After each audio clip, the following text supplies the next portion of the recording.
ये जो दिल्ली दंगा हुआ, ये दिल्ली दंगा पार्ट 2 आप इसको कहिए। ये अचानक से नहीं हुआ, पूरी प्लानिंग की गई, सुनियोजित तरीके से प्लान्ड दंगा था ये। और मैं ताल ठोक के आज हम ये सवाल पूछ रहे हैं, ये जिस मॉडल के आधार पर दिल्ली दंगा पार्ट 2 किया गया, ये पूरा शाहीन बाग मॉडल था।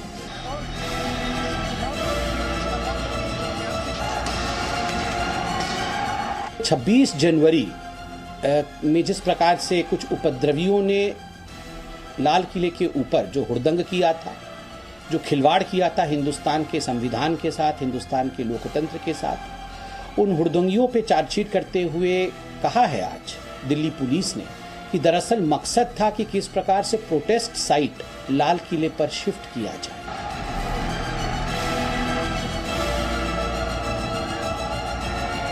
लाल किला ऐसे किसी का हो नहीं सकता। ये लाल किला हमारा था, हमारा है और हमेशा हमारा ही रहेगा।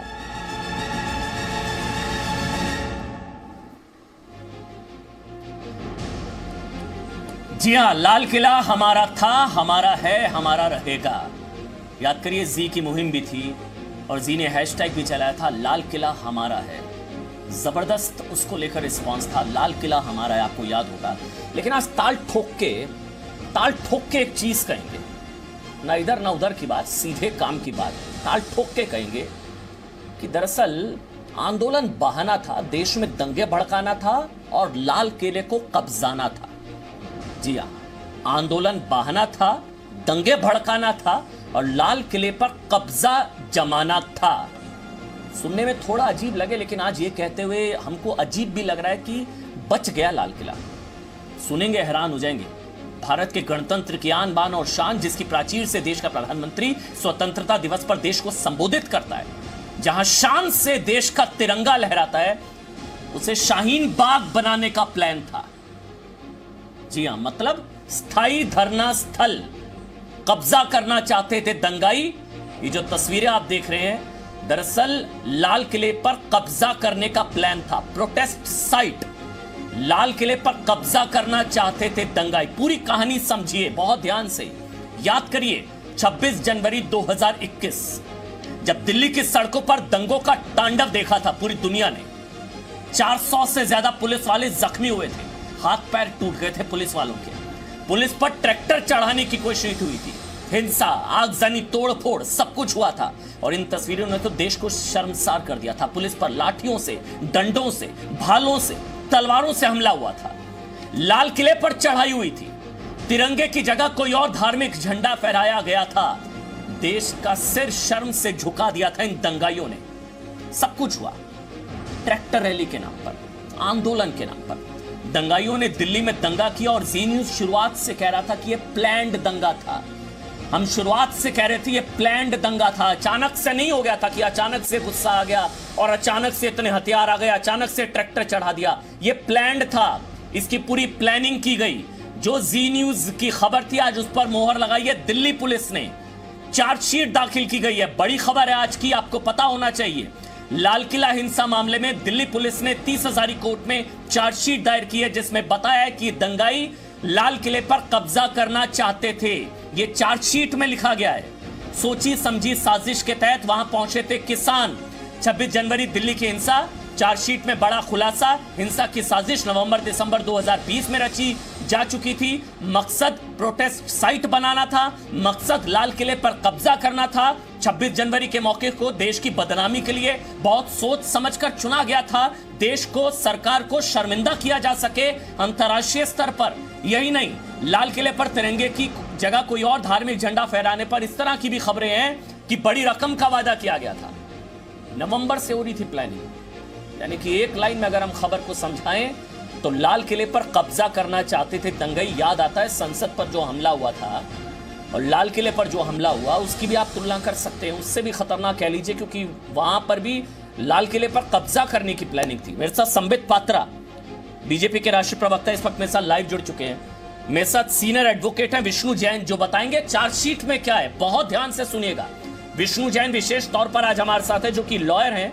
वो आपको चार्जशीट में क्या क्या है एक एक करके परत दर परत आपको बताएंगे। संबित पात्रा आपको नजर आ रहे हैं। मास्टर शिवराज सिंह किसान नेता, वो आपको नजर आ रहे हैं। और परविंदर सिंह सेठी, शिरोमणि अकाली दल के प्रवक्ता हैं, शिरोमणि अकाली दल इसलिए क्योंकि शुरुआत से लेकर अब तक इस आंदोलन के साथ शिरोमणि अकाली दल खड़ा रहा, और लाल किले वाले जिन जो हुआ उस केस में भी जिन लोगों को पकड़ा गया उनको कानूनी मदद शिरोमणि अकाली दल की तरफ से दी गई है।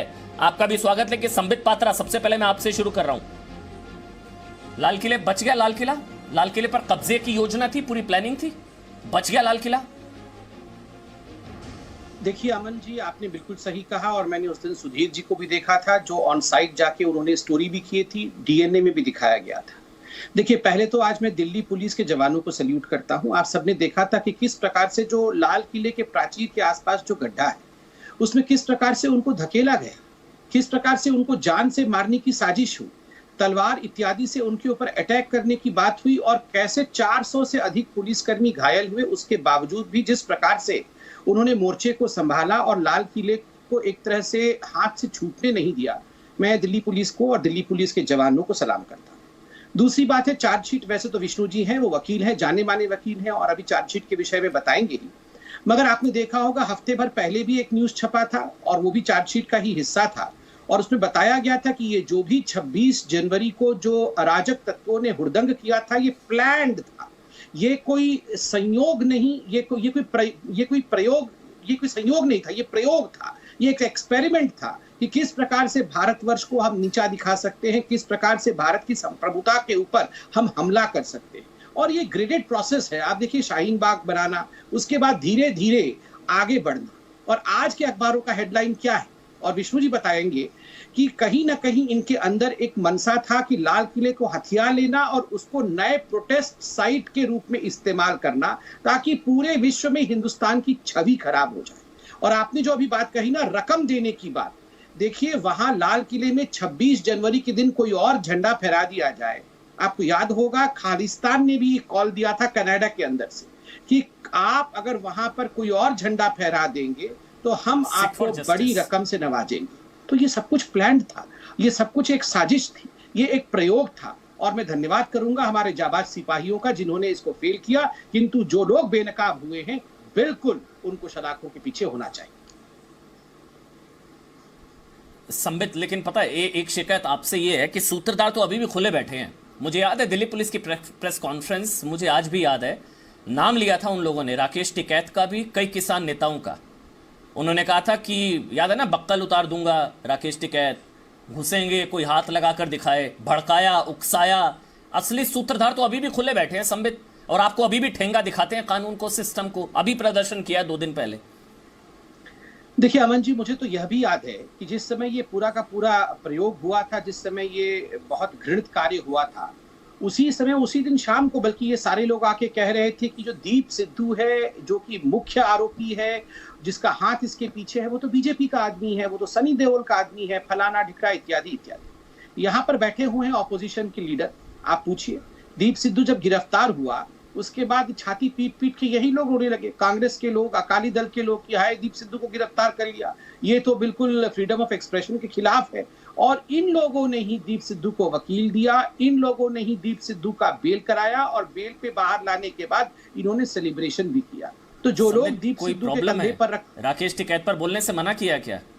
नहीं, मैं राकेश टिकैत पर सवाल पूछा है आपसे। मैं राकेश टिकैत पर भी आ रहा हूँ। देखिए, आप पूछिए, विष्णु जी बैठे हैं, जहां तक अगर मेरा नॉलेज ठीक है तो लगभग 18 लोगों के ऊपर ये चार्जशीट हुआ है। 18 लोगों पर, मैं गलत भी हो सकता हूँ, आप विष्णु जी से पूछ लीजिएगा। 18 लोगों पर ये चार्जशीट हुआ है, और मैं बिल्कुल आश्वस्त होके, मैं सरकार में नहीं हूँ मगर मैं सरकार की पार्टी का प्रवक्ता हूँ, मैं बिल्कुल भरोसे के साथ कह सकता हूँ इन 18 के 18 लोगों को बख्शा नहीं जाएगा। चार्जशीट हो गया है, इन पे केस चलेगा। आप ध्यान रखिए, ये जेल के पीछे हो।